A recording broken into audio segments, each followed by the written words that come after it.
part of the things that Candace is able to do and the rest of us is due to the Americans with Disabilities Act.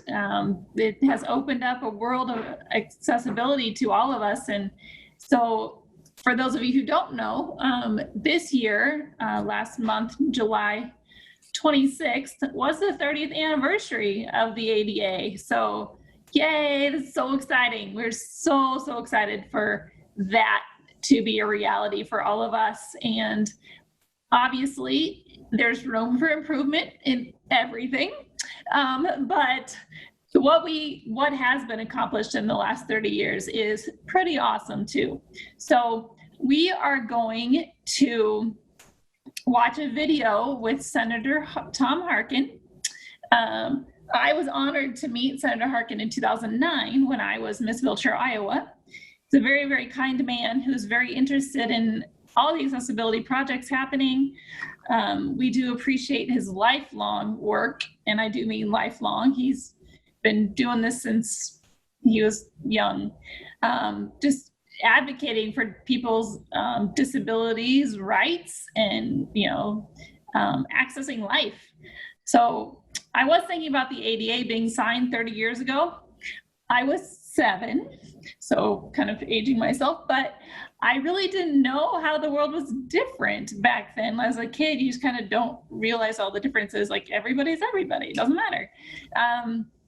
But anyway, I appreciate that the ADA is a law and continues to improve each year as we advocate for ourselves and others. And that's another reason we have the advocacy committee at Iowa chapter, because we know how important it is for people to improve their quality of life.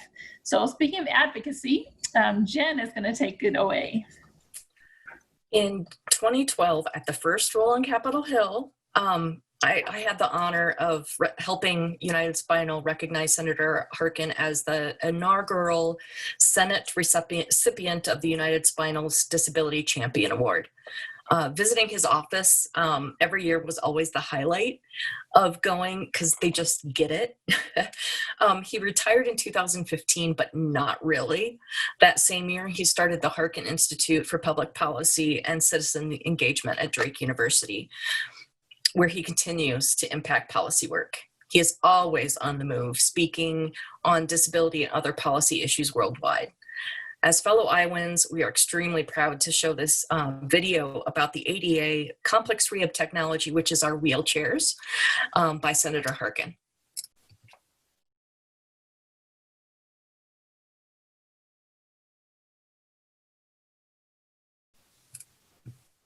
Okay, I don't know if the sound is going to work, so let me know.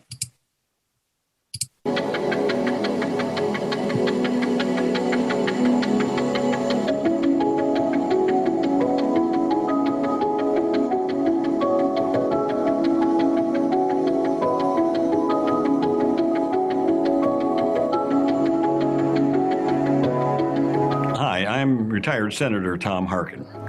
On July the 26th of this year, our country is celebrating 30 years of commitment to creating equal opportunities for individuals living with disabilities through the passage of the Americans with Disabilities Act, the ADA. When the ADA was passed in 1990, its intent was clear.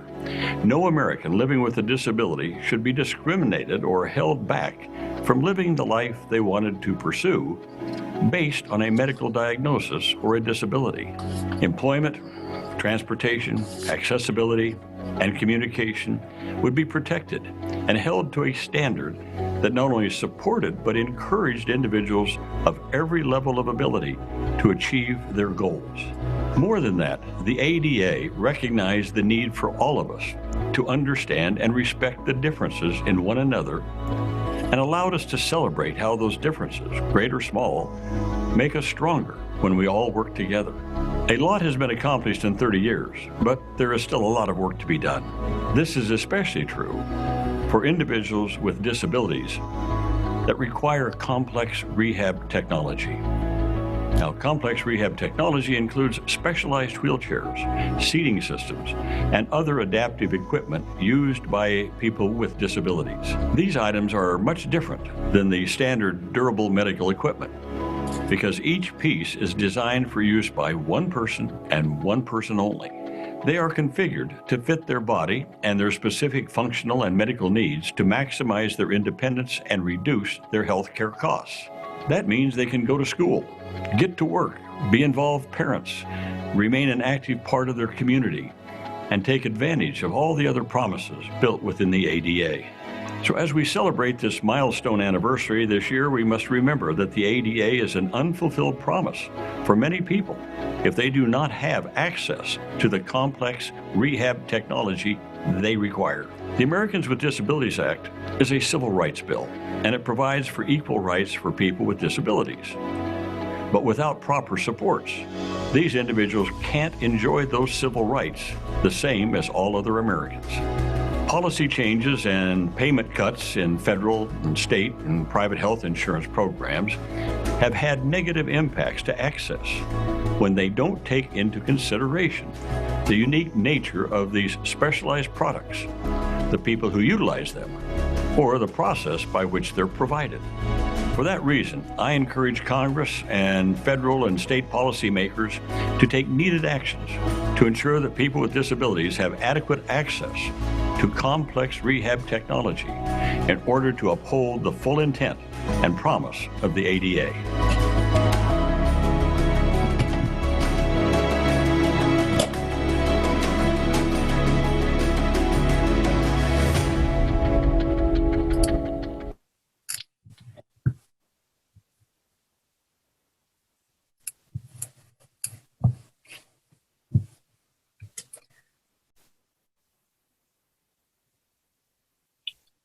Angie, how do you want to go forth from here, just because of the timing?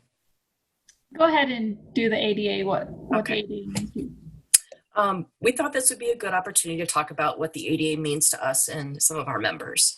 For those who don't know about it, we hope you're motivated to learn more. For me, the ADA it's kind of the first step in the civil rights for people with disabilities. So people with disabilities got out of their wheelchairs and actually crawled up the Capitol steps, which helped get the public attention to get this act passed in the first place. You know, how powerful is that? You know, it laid the groundwork for making the US more accessible so we can participate in the community rather than being isolated to our homes or institutes.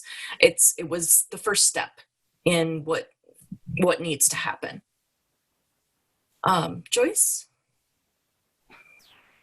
Yes, I'm Joyce, and I think I was in high school when the ADA passed, and before my career as a recreation therapist, and now I'm a voc rehab specialist. So I work with disabled veterans with employment.